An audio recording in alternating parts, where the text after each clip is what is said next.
ሰላም እንዴት ናችሁ? እንኳን ወደ ፋሽን ሀበሻ በሰላም መጣችሁ።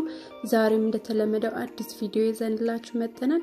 እንዴት አድርገን ክር አስገብተን ማሽናችንን እንዴት መስፋት እንደምንችል ነው።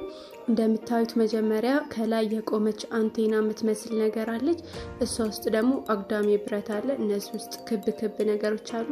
በአንደኛው ክብ ነው የምናስገባው። ከዛ በዛ ቀዳዳ ከተገባን በኋላ ከታች በመናየው ቀዳዳዎች እናስገባለን። እዚህ ጋር እቺ እንትና ውስጥ በደንብ መግባት እንደምታዩት በደንብ መግባት አለበት ክሩ። ያለዚያ በደንብ አያጠነጥንልንም ማለት ነው። እንዲስስቡት ማለት ነው። ጠንከር ይላል፣ ሳብ ያረጋችኋል እናንተ። ከዛ እንዝርታችን ተዘጋጅቷል እናስገባዋለን። እዚህ ጋር የማሽኑ ሊለያይ ይችላል፣ ግን ለእንዝርት ተብሎ የተዘጋጀ ሁሉም ማሽን አለው ማጠንጠኛ ማለት ነው። የኛ ማጠንጠኛችን ከላይ ነው፣ አንዳንዱ ደግሞ ከጎን ሊሆን ይችላል። የከፈትነውን እንዝርት ስንከት ከዛ መልሰን እንዘጋዋለን እና ክርስ ተጠመጥሙበት ደግሞ እንዝርታችሁ ላይ ወደ ሚዞራው ዳይሬክሽን ነው ማጠንጠን ያለባችሁ፣ በደንብ እንዲያጠነጥንላችሁ ማለት ነው። ያለዚህ የተለያየ ዳይሬክሽን ከሆነ እየፈታችሁ ነው እንጂ ያጠነጠናችሁ አይደለም ማለት ነው። ከዛ እንደምታዩት አጠንጥኛለሁ። ከስር ረግጬ ነው ማጠነጥነው ማለት ነው። መርገጫውን ከረገጥኩ አጠንጥኜ ጨርሻለሁ። ክሬን ቆርጧለሁ። እቺ ዘጓት መልሼ ከፍቼ በቃ ቀላል ነው በጣም ማውጣት ነው። ከዛ እንዝርታችን ውስጥ እናስገባዋለን። ቀፏችን ውስጥ እንዝርቱን እናስገባዋለን። ክራችንን እቺ ክር ይሄው እንደዚህ እናወጣታለን።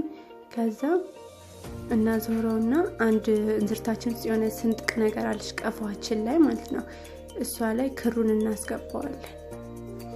ቀፏችን ሁሉም ቀፎች አላቸው። ከዛ ቀፎ ላይ የሆነች አግዳሚ እንደገና የሆነ ብረት አለች እንደምታዩት ነው። ከዛ ቀዳዳ ውስጥ እናስገባዋለን ማለት ነው። እዚህ ጋር አብዛኛው ተመሳሳይ ነው ማለት ነው። ትንሽ የኛ የምትለየው እቺ ሽቦዋ ጋር ነው። ሽቦዋ ላይ ስናስገባ ቆንጆ ይሰፋልናል ማለት ነው።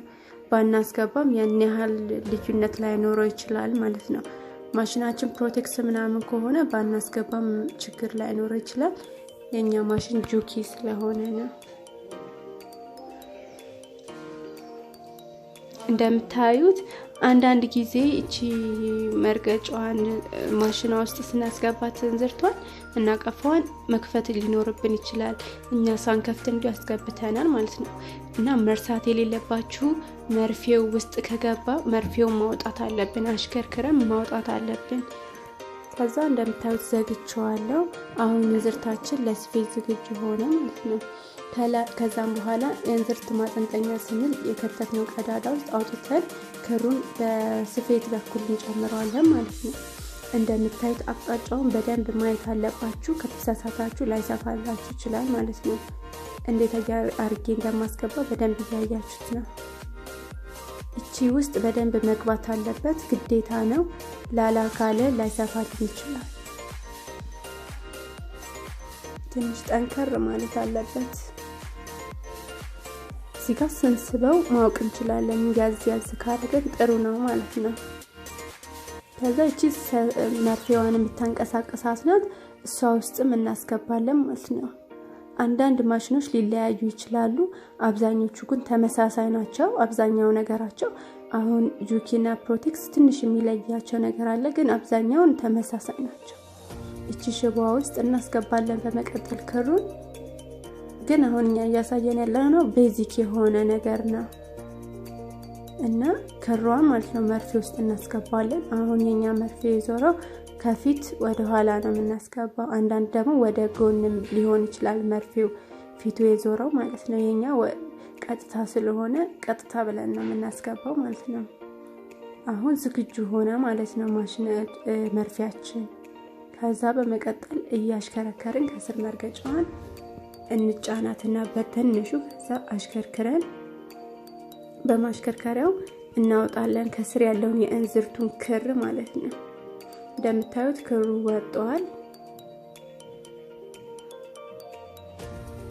አሁን ሁለቱም ክሩም እንዝርቱም ለመስፋት ዝግጁ ሆኑ ማለት ነው።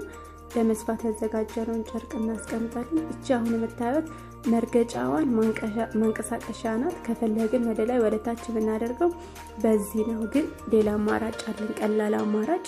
በእግራችን ማንቀሳቀስ እንችላለን። ማሽናችን ዝቅ ብለን ስናይ እግር ማንቀሳቀሻ አለ። በጉልበታችን እንደምታዩት በቀላል ዘዴ ማንቀሳቀስ እንችላለን። ይሄን ማንሳት ላይ ተጠቅመን ይችላል ማለት ነው። እንደምታዩት ጀምሬዋለሁ። እናንተ መርሳት የሌለባችሁ ስትቋጥራችሁ መጀመር አለባችሁ ስትጀምሩ ማለት ነው። አሁን እንደምታዩት ጨርሻለሁ ሰፍቼ። አሁን እቺ የምታዩት መቋጠሪያ ናት ወይም መጠንጠሚያ ይባላል አንዳንድ ጊዜ። እሷን ተጭኜ ነው የምጠመጥመው ማለት ነው። ይሄ ክራችን እንዳይፈታ ያደርጋል ማለት ነው። የሰፋነው ክር እንዳይፈታ ያደርጋል። አይፈታም። እኛ ሆን ብለን ካልፈታነው በስተቀር አይፈታም። እንደምታዩት ቆንጆ ተደርጎ ተሰፍቷል። ይሄው እንደምታዩት ነው። ያሰርኩትን ፓርት አይታችሁታል። ቆንጆ ነው። በቃ ይሄ አሁን ጥሩ ነው። ጥሩ ስፌት ነው። እናንተ ስትሰፉ ምናልባት ጥሩ ላሰፉ ትችላላችሁ፣ ግን ትዕግስት ሊኖራችሁ ይገባል። አሁን እያያችሁ ያላችሁ ስትሬት ሰፍቼ እንዴት አድርጌ ወደ ጎን እንደገና መስፋት እንደምችል ነው። እዚህ ጋር የሚያስፈልገን ነገር መስፊያ መርፌዋ ናት። መርፌዋ ሳናወጣ ጨርቃችንን እንደምታዩት አንቀሳቅሰን ነው መንሰፋው። እቺ መርገጫዋን ያስቀመጥናት እንደምታዩት ይሄው መርፌው ከወጣ እዚህ ጋር ጥሩ አይነት ላይመጣልን ይችላል። መርፌው ውስጥ እንዳለ ጨርቃችንን ማሽከርከር ብቻ ነው። ሌላ ምንም አዲስ ነገር የለም።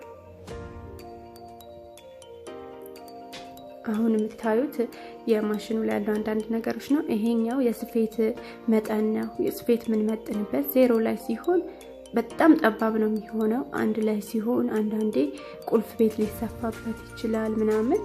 ግን እቺን በጣም ጠባብ ናት፣ ለስፌት አይመከርም። 2ም ላይ በጣም ይጠባል፣ ግን ይሻላል ከ1 እና ምንሰፋው ጨርቅ ይወስናል። 3 ላይ ሲሆን ደግሞ ኖርማል ነው ብዙ ጊዜ የሚሆነው። ስትሬች የሚያደርጉ ጨርቆች ምናምን በ3 ሲሰፉ የበለጠ ጥሩ ይሆናሉ። 4 ደግሞ ሰፋ ያለ ይመጣል። ፊኒሺንጎችን አንገት ላይኖችን ምናምን በ4 መስፋት እንችላለን። 5 ለመሸብሸብ ይጠቅመናል። አሁን የምታዩት ደግሞ መቋጠሪያዋ ፓርቷ ናት ማለት ነው። እቺ ደግሞ ቅድም መርፌዋ ማንቀሳቀሻ ብዬ ነገርኳችሁ። መርፌ ከስር ትንሽ ረገጥ በጣም በጥንጡ ረገጥ ያደረገን በዚህ መርፌ ማንቀሳቀስ እንችላለን ማለት ነው።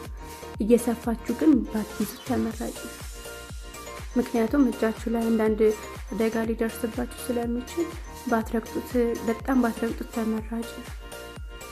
እንደምታዩት መርፌው እየተንቀሳቀሰ ነው። የሚንቀሳቀሰውን ከስር በጣም በስሱ ረግጬ ከላይ እያንቀሳቀስኩ ስለሆነ ነው። የዛሬው ቪዲዮአችን ይሄንን ይመስላል። ሰብስክራይብ ማድረግ እንዳትረሱ። ላይክ፣ ኮሜንት፣ ሼር አድርጉን።